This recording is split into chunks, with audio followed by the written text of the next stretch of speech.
સુરતના સરથાણા યોગી ચોકના Apple સ્ક્વેરમાં not છાપવાનું કૌભાંડ સુરત એસઓજીએ છાપો મારીને સમગ્ર કૌભાંડને ઝડપી પાડી 4 આરોપીઓની ધરપકડ કરી 2 લાખની નકલી નોટો જપ્ત કરી છે। સુરતના સરથાણા વિસ્તારમાં મોટા કૌભાંડનો પર્દાફાશ થયો છે, જેમાં નકલી નોટ છાપતા લોકોની ધરપકડ કરવામાં આવી છે।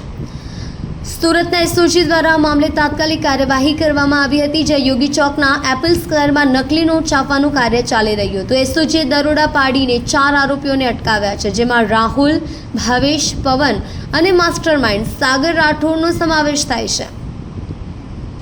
પોલીસે ₹100ના દરની 1 લાખ નકલી નોટ સહિત કુલ 2 લાખની નોટો જપ્ત કરી છે।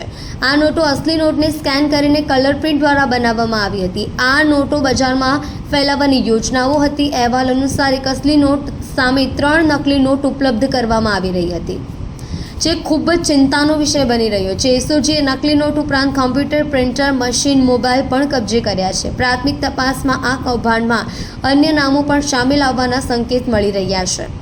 નોંધનીય છે કે આ મામલે પોલીસે વધુ તપાસ શરૂ કરી છે। બીજા સંડોવાયેલા લોકોની ઓળખ કરવા માટેની કાર્યવાહી કરી રહ્યા છે।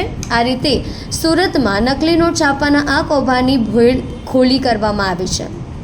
સમગ્ર વિસ્તાર માટે એક ચેતવણીરૂપ ઘટના બનવા પામી છે।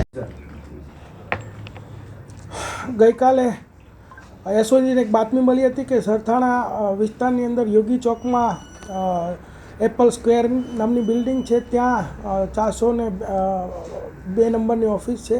એની અંદર એમ કે હોજીરીના ધંધાની આડમાં એક નકલી નોટ છાપવાનું કામ ચાલી રહ્યું છે। તો એસઓજીએ ત્યાં રેડ કરતાં ત્યાં 3 આરોપીઓ સાથે ટોટલ 1,20,200ની ₹100 દરની 1202 નકલી નોટ મળી આવે છે। તે ઉપરાંત ત્યાંથી એ નોટની અંદર વપરાતી શાહી, પછી સ્કેલ્સ, રફ કાગળો, પ્રિન્ટર તથા પેનડ્રાઈવ આવો વિવિધ મુદ્દામાલ જપ્ત કરી અને કાયદેસરની કાર્યવાહી કરવામાં આવેલ છે। આ ઈસમોમાં એક સાગર કરીને જે છે તે અગાઉ સિંગાપોર પણ હોટલ મેનેજમેન્ટને લગતો કોર્સ કરીને આવેલો છે અને આનો માસ્ટર માઇન્ડ એ જ છે। અને એનો ભાઈ ભાવેશ સાગર રાઠોડ અને ભાવેશ રાઠોડ આ બંને આ નકલી નોટો બનાવવાનું કામ કરતા હતા। અને જે બીજા 2 ઈસમો જે પકડાયા છે, રાહુલ શંભુભાઈ અને પવન બોન્ડે, આ બંને ડિલિવરી લેવા માટે આવેલા હતા। જે તે વખતે સ્થળ ઉપરથી સાગર ભાગી ગયેલો, પરંતુ ત્યારબાદ વહેલી સવારે એસઓજીની ટીમે જે વોન્ટેડ આરોપી સાગર હતો એને પણ પકડી લીધેલો છે।